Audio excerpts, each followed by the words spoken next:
I was on Celebrity Big Brother. All 12 of us slept in the same bedroom. No music, no radio, no outside world. They want to drive you crazy. And that's what brought me to London. I was playing a tap dancing egg. I feel like in America, I was competing, and here I am creating. I recorded a song, it went viral, and I got a record deal. I saw Digger Evil Wife. What does it mean?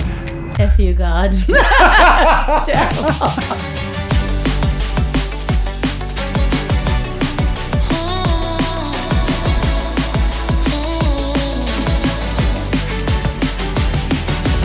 Today I have a very, very special guest, the beautiful Marisha Wallace. Hello. So happy you're here with me today. It's good to be here on your podcast. Yeah, I need to introduce you. So two times nominated for the Olivier Award. Yes.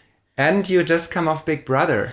Yes, I was on Celebrity Big Brother. How was that? It was crazy. It was like the most wild experience I've ever been on, and I'm used to being in the theater medium, so I'm not used to seeing myself on camera, and definitely not seeing myself on camera 24 hours a day. Yeah. Which is crazy, from every angle, in the morning when you wake up, when you go to bed at night, when you have makeup on, when you don't have makeup on. So I think that was actually pretty freeing to see. At what point did you forget that Big Brother was watching all the time? You forget. I mean, you know it's there. Mm-hmm. But then you have to get to a point where you kind of don't care, because you have to just be yourself. So. Was that after a day or after an alcohol? I would say after about 3 days. After about 3 days, you're like, okay, this is just... You start being yourself. You just have to trust the edit. You have to trust that they're going to, edit you nicely. So. And they're kind of hoping for a scandal to happen, and you're just hoping to get through without a scandal. I know.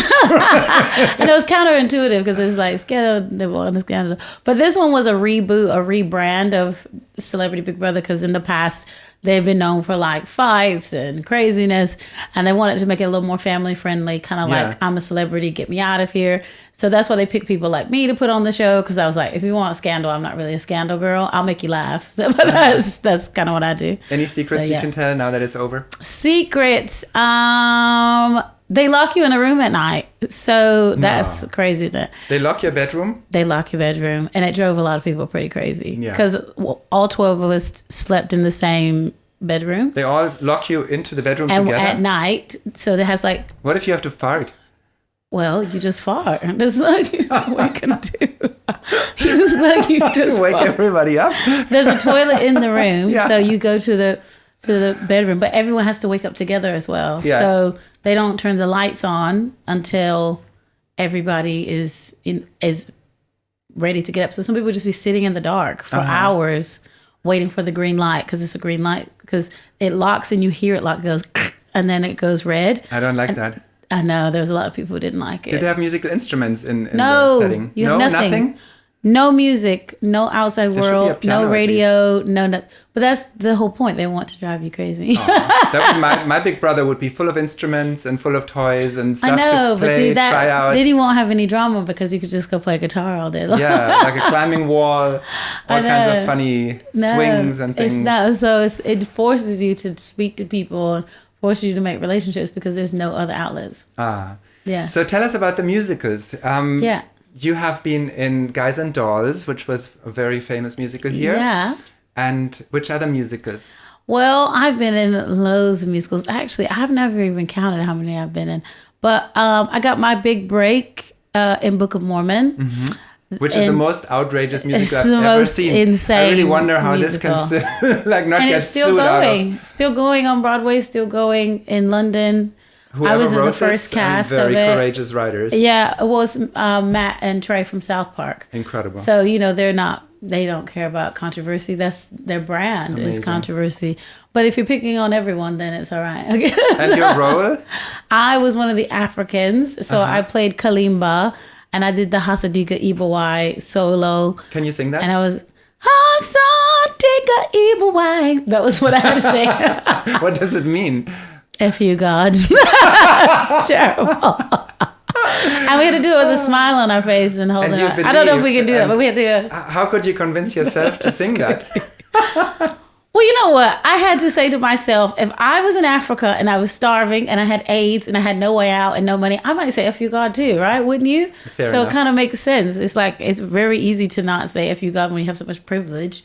But if you're going through a lot, you might question God and be like, well, why do I have to suffer when everyone else gets to be happy and healthy? And then what was your next musical? And then I did Aladdin on Broadway. That was my first Broadway show. I was in the original Broadway cast of that, and I got to sing the iconic line, "Still I think it's rather tasty." If you're a Disney fan, you know how iconic that is. Yay. And then I also played, do you know the tiger from Aladdin? Maybe. So Raja was like the tiger. So Aladdin had Abu, the monkey, and Jasmine had Raja, the tiger. But Raja didn't say anything in the cartoon.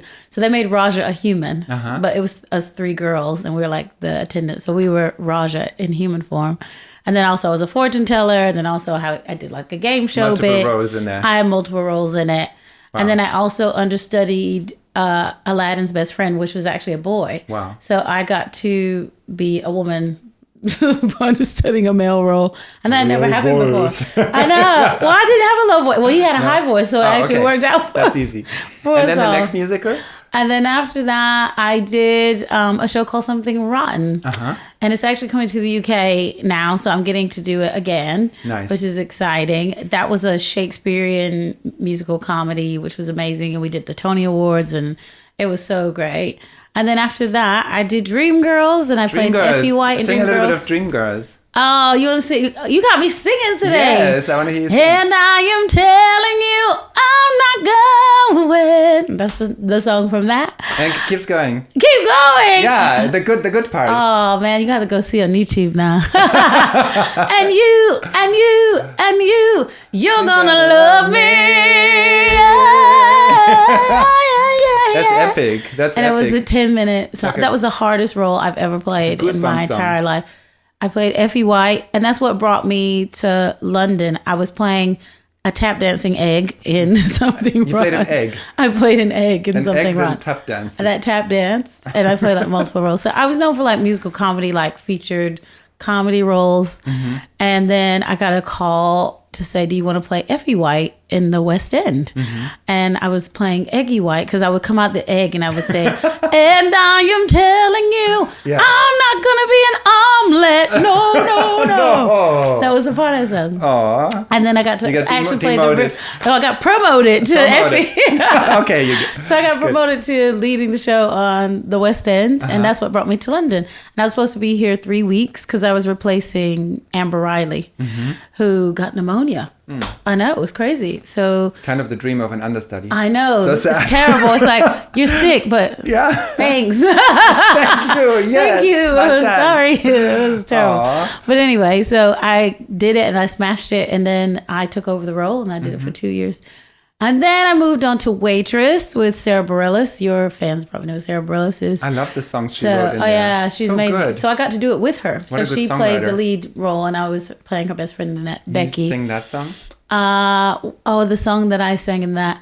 I didn't plan it, but the light turned red and I ran it. And I'm still standing. It's not what I wanted, but now that it's right here.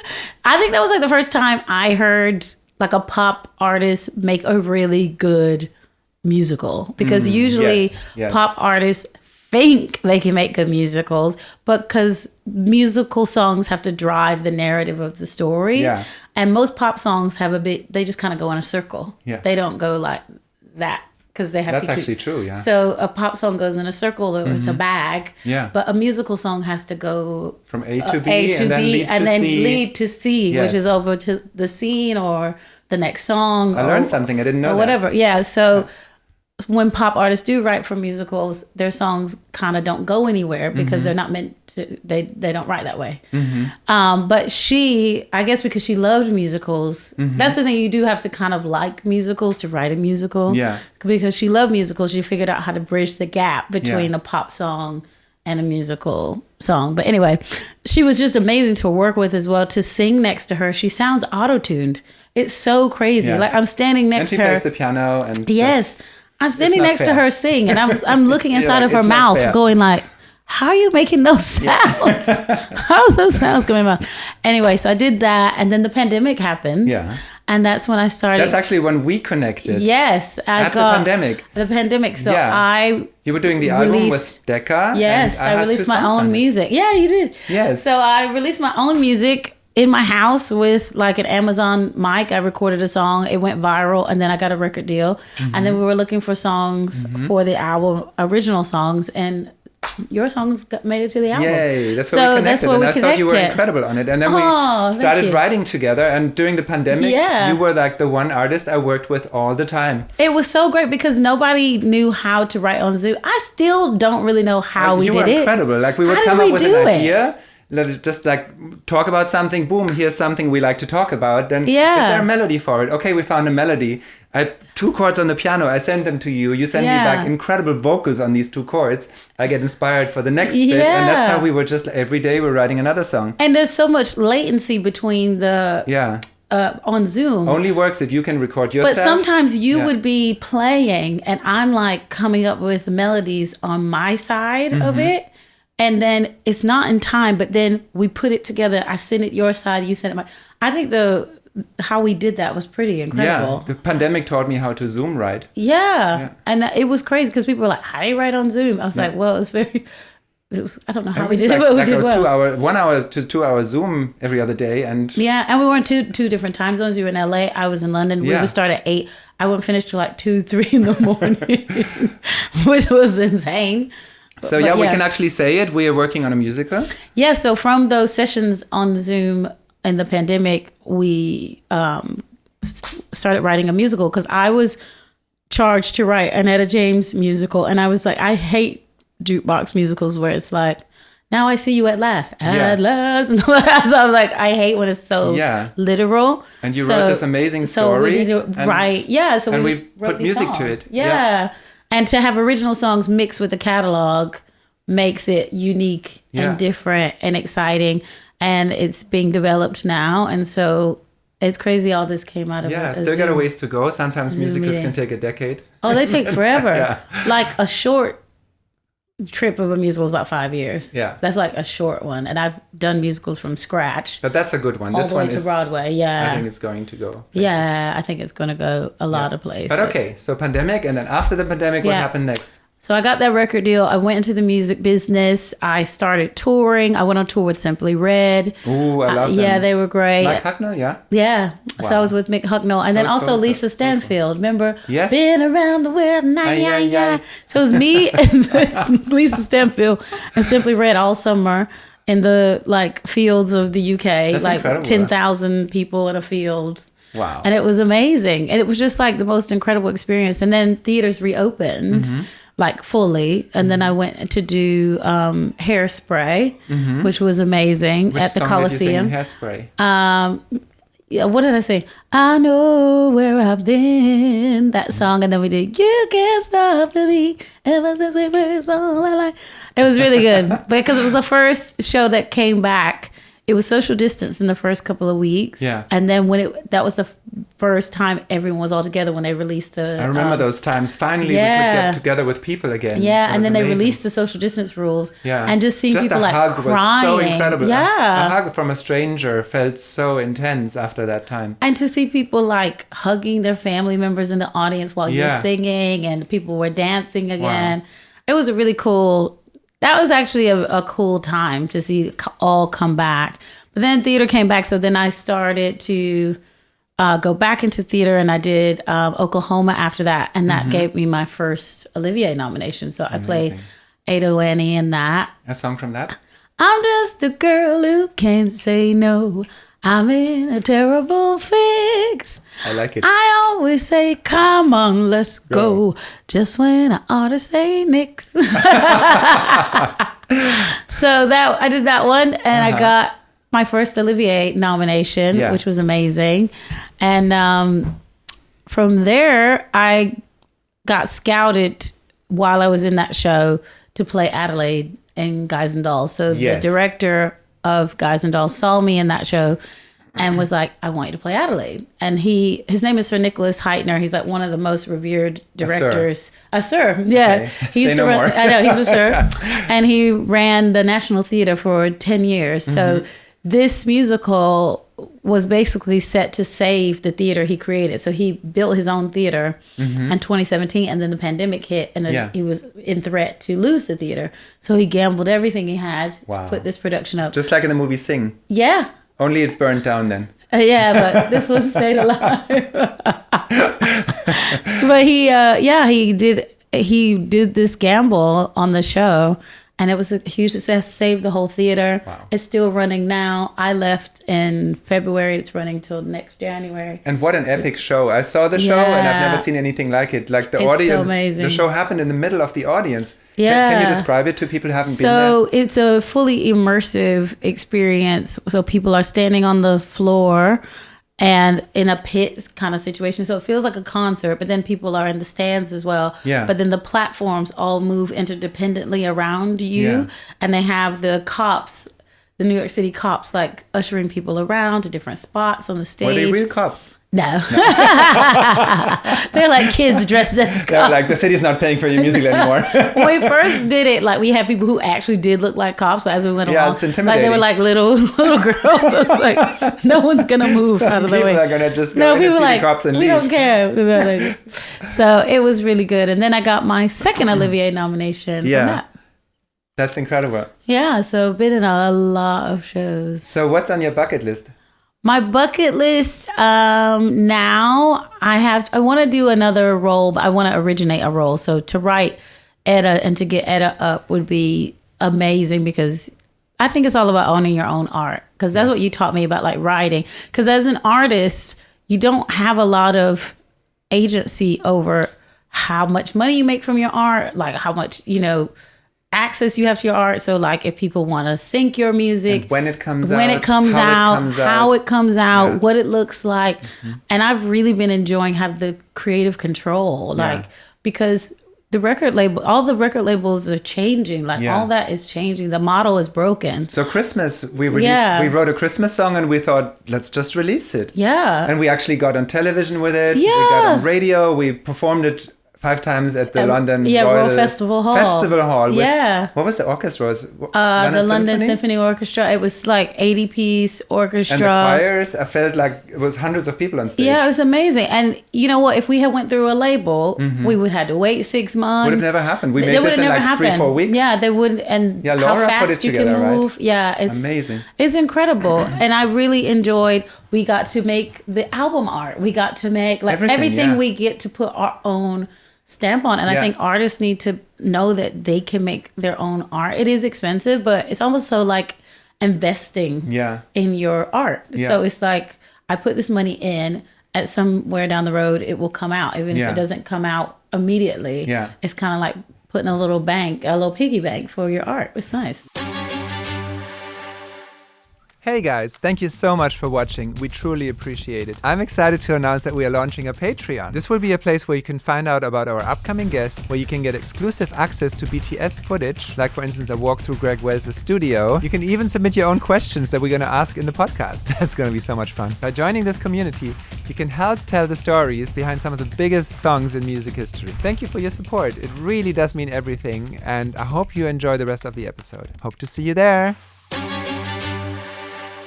Now you are American, but you live in London. How do you compare the two, and do you feel perceived differently in the different countries? I feel like in America I was competing, and here I feel like I am creating. Wow. I feel like in America I was trying to be whatever type or music genre or whatever they prescribe you to be. If you're black with a big voice, you do R&B, you do soul. Yeah. You can't do any other thing. It's true. You can't be any other thing.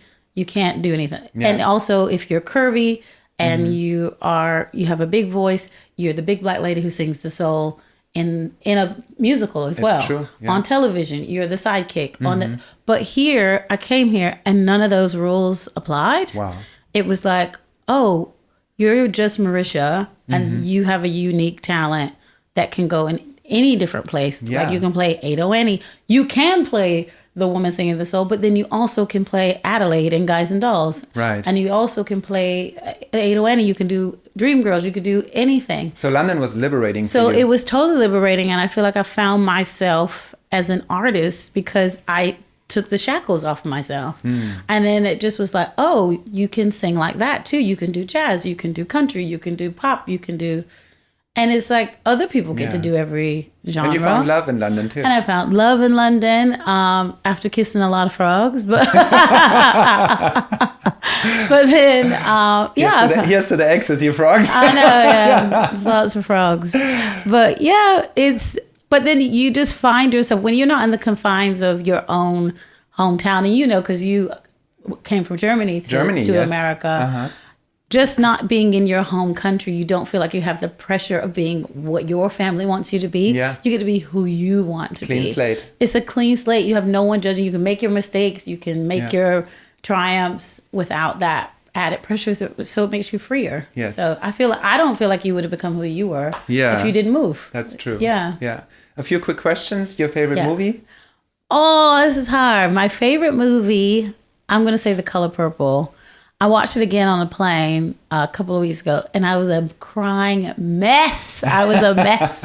I was like, do not watch that on a plane. The lady next to me was like, are you okay? I was like, I'm fine. It's so good. Just watch the movie. I saw the musical that Oprah Winfrey co-produced. Yeah, that was great too. New York, so good. with Elizabeth Withers at the time. Oh, she's so good. Yeah, I cried in the musical too. It's so good. I think because it resonates so much with me because that's where I come from, like from a really small farm town like that, and then just to see the plight of Celie was very much like how my mom was, so it makes me cry a little bit. What does happiness look like for you? Oh, this is a good question. I think happiness for me is now, really, which is very interesting because it took me a long time to get to happiness, and I think it's being at this level in my career and being happy with the work that I'm doing and being respected, but also having a personal life that's in order, like having it all at once. Because usually they say if your personal life is going well, your career is trash. I always think you couldn't have it all, but yes, you actually can. You can. You can. I'm happily married for 20 years. I come home after my crazy work days, and I have a home, and I have someone who loves me, and it's really nice to recharge and then start again next day with, oh my God, what can I do? And I think I'm finally getting that you can't just have the career. You have to have a good home life. Yes. Too, because that makes the career stronger. Because once I started getting support and I was in a happy relationship, or I was happy with myself, that's when my career really just started to flourish. Yeah. What was a humbling experience in your life that you learned the most from? Oh, I think my divorce was very humbling. And then also I was a part of a fraud thing. So I had a guy I was dating, and we weren't even dating that long. And he like conned me out of some money for like an investment that happened. Anyway, and it was the most worst time of my life. I'm going through the divorce. I'm dealing with that. I was playing Effie White in Dreamgirls. I'm having the best time in my career, and my personal life was just an absolute wreck. I was away from home. I didn't have any support system here. But it made me so strong. And then also it just it changed the course of my life, because if that didn't happen to me, I wouldn't have stayed in London. I was going to go home.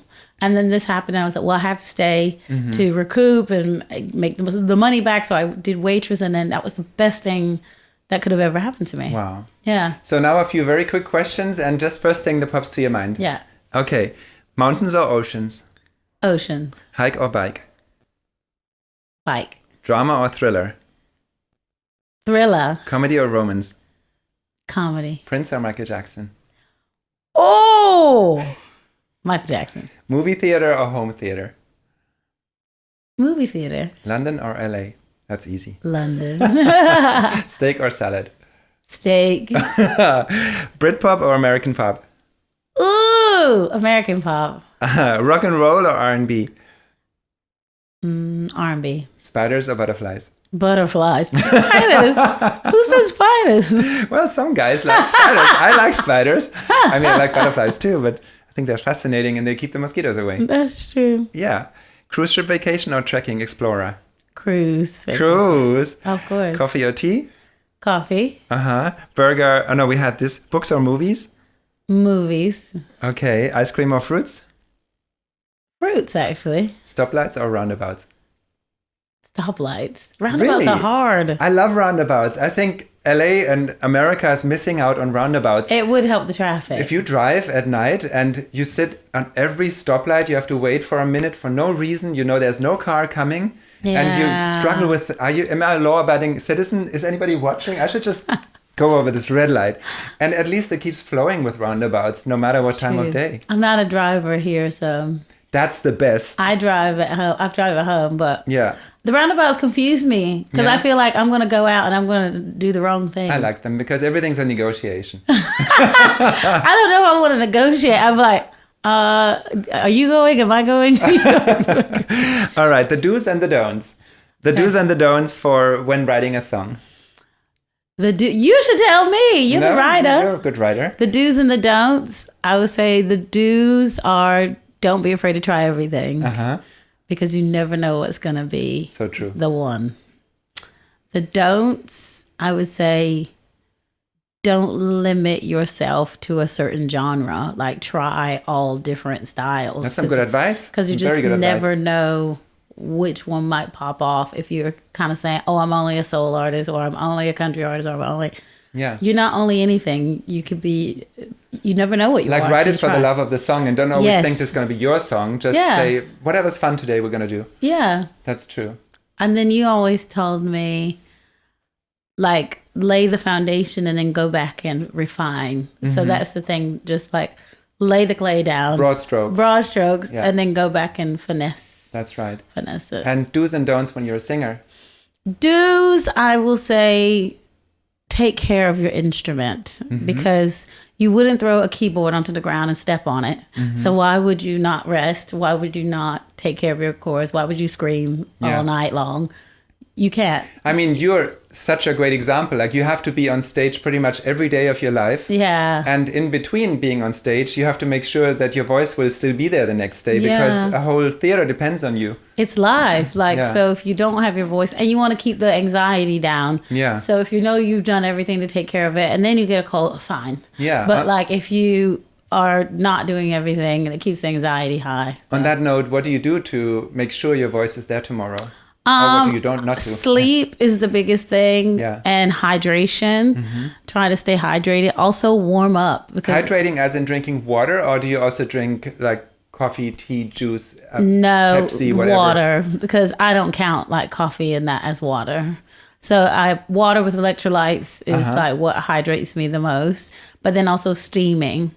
You have a steamer? Yeah, I have a steamer. So when I'm in a show and I'm doing 8 shows a week, I steam every night before I go to bed because it kind of gets the moisture back into your folds. Is that like quickly. A little thing you put over your head? Yeah, it's like a little mask thing. I have a machine and then I steam it. It's very sexy when you Honey, I'm steaming. It's not like, yet. Hey, babe, I'm going to steam. Keep your hands to yourself. Keep steaming. Give me 1 second. It's a very sexy nighttime routine. And then the do's and the don'ts when you're a performer on stage. That's similar, but a little different. I would say do relax because the more you relax, the better your voice sounds. Mm-hmm. Some people think as you go high and when they're singing high that they have to tighten their butt. So true.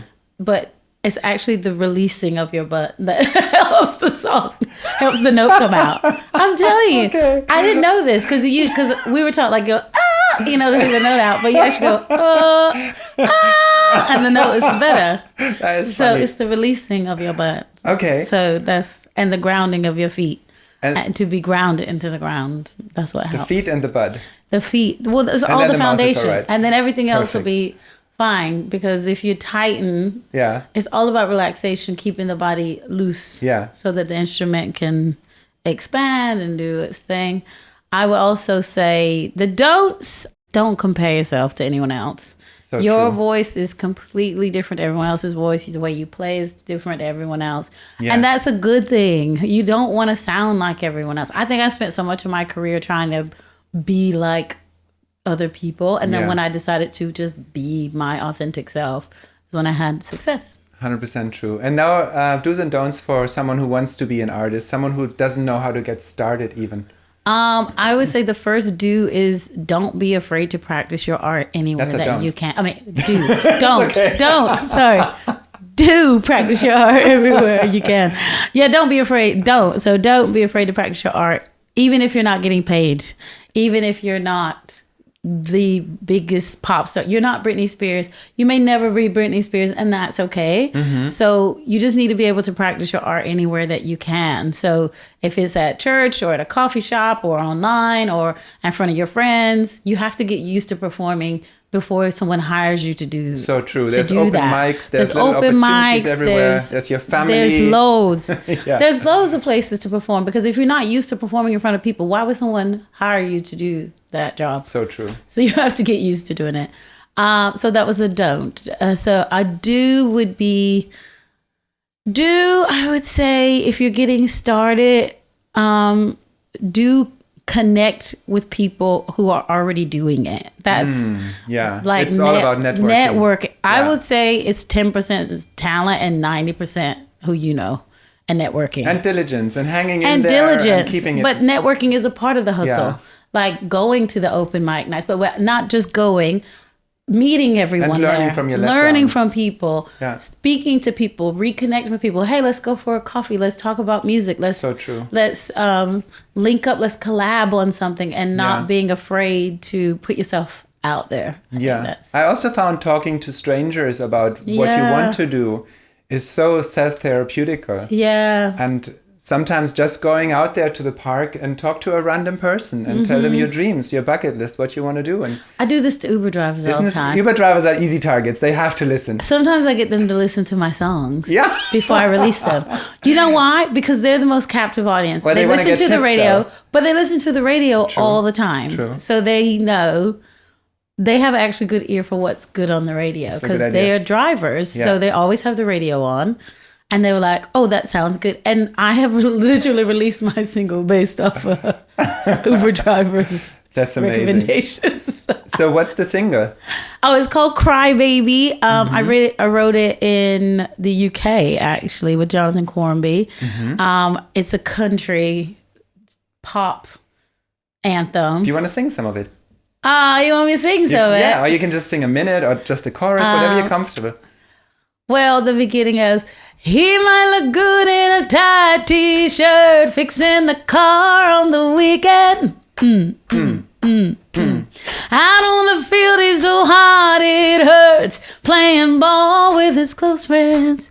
But when we're finally alone, and I start telling him I'm leaving, do the tears begin to flow?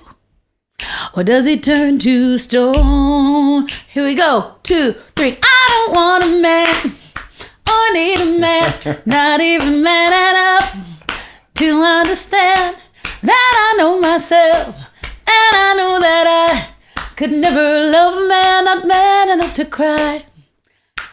Love a man, not man enough to cry. Beautiful. I love it. I got goosebumps. Oh, did you? Yes, I did. Really nice. Yeah, so you taught me so much about songwriting that I had the courage to write with other people. You're the first person I wrote with. So nice. I went into it blind, like never ever being in a session, never, doing it. But I knew I had it in me somewhere. But then you kind of taught me the technique. I think you forget that every discipline has techniques to it of just like little things you would say about how we would rearrange the words to make it simpler, to simplify the same idea, things like that. I learned a lot from you from that. Thank you.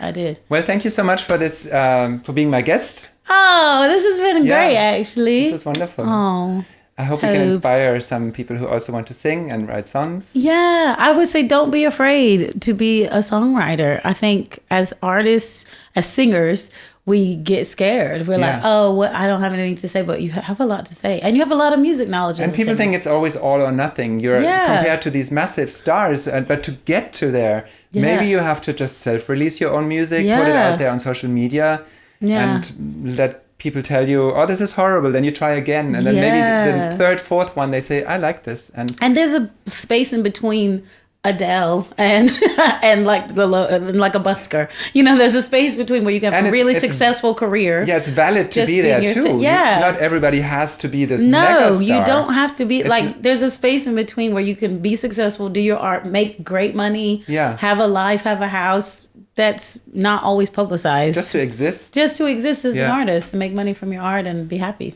Wonderful. Yeah. Thank you so much for listening to my show. And thank you to my incredibly beautiful and amazing, inspiring, wonderful, I'm lacking all these words, but you're just incredible. I love you. You're so special. You're such a wonderful individual. Oh, yes, Toby. Marisha Wallace. Very special to have you here. And if you like this, please do subscribe or follow or like, whatever you like. And there will be more.